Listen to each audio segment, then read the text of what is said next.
Okay, so we're finishing up talking about what you are going to do for once you've compiled all the information on your notes and made sure that you have enough information to answer this question.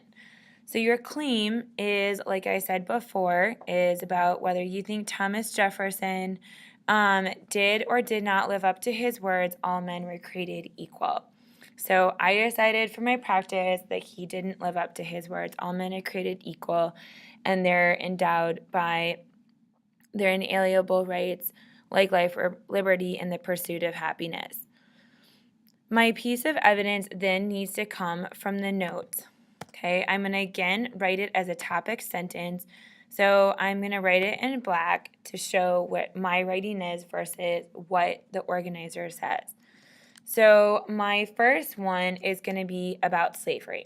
So I'm going to say something like, Thomas Jefferson did not live up to his words because he owned slaves and did not fight for the end of slavery. Okay. Then I'm going to have to describe, what do I mean? How does this relate back to my claim? So it might be ways that I'm going to explain my evidence is another way to think about it. So, for example, I could say he did not believe in slavery as something that was good for the country. He said it was a hideous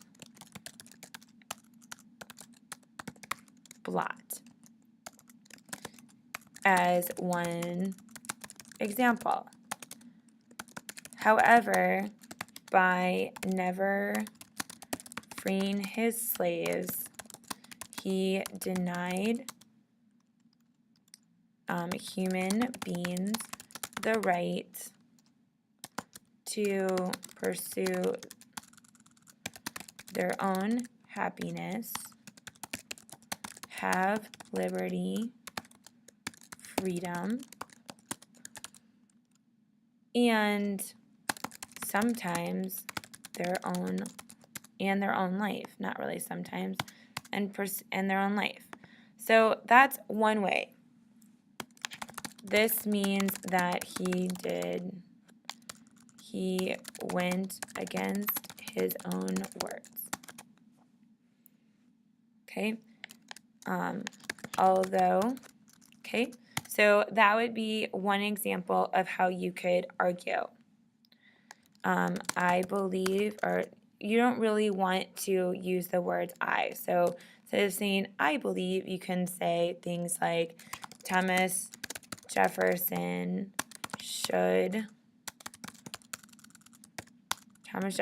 words should have been inclusive to all people. That phrase actually might end up being better at the beginning of my paragraph. So, I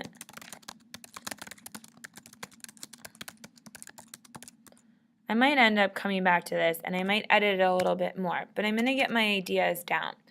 And so hopefully you get the idea that my reasoning should explain the pieces of evidence and how they connect together.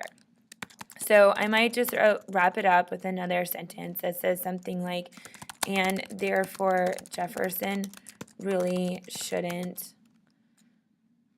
be known, really did not live up to his words because he did not include a whole group of people living in the United States. Okay. Evidence number 2, I could use something like the original Americans and okay. Now, that is one way to use this organizer.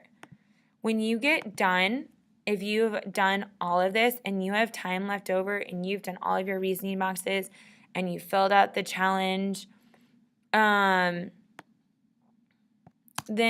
you can go ahead and write my paragraph here. Okay, so my final paragraph is going to go right below your organizer, so you can use your organizer to create it. Okay, some people may prefer to do a quick argument organizer. Maybe they're going to get rid of this paragraph and they're going to do bullet points. They're going to say slavery. They're going to say owning slaves is not life, liberty. Okay? All right, and then when they write their paragraph, they're going to flesh it out down here. There's definitely multiple ways. However, at the end of the day, you definitely need to make sure that you have a final paragraph down here where you have written out your stuff. And it might be a pretty long paragraph. It may be more like half a page or almost like a mini essay in a way. But you're working on this in class, and our goal is to get as much done in class and be done. All right, then when you're done, and if you're done with your evidence, your reasoning, you've done even the challenge, and then you should look over your rubric and make sure that your paragraph includes all of these different things. It has a claim, it has your pieces of evidence that come from this source.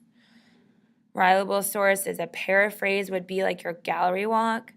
Each piece of evidence is actually explained with logical reasoning, even probably more reasoning than you even need to. And then you have a conclusion statement that connects the claim to a bigger idea.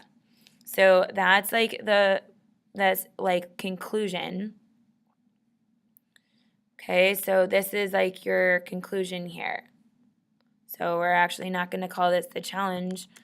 We're going to call this the challenge, and then your conclusion is going to go down here where you summarize your claim and connect to a bigger idea. And this is required. Okay? And then your final paragraph. Now, if you do, instead of bullet points, if you go back and look at my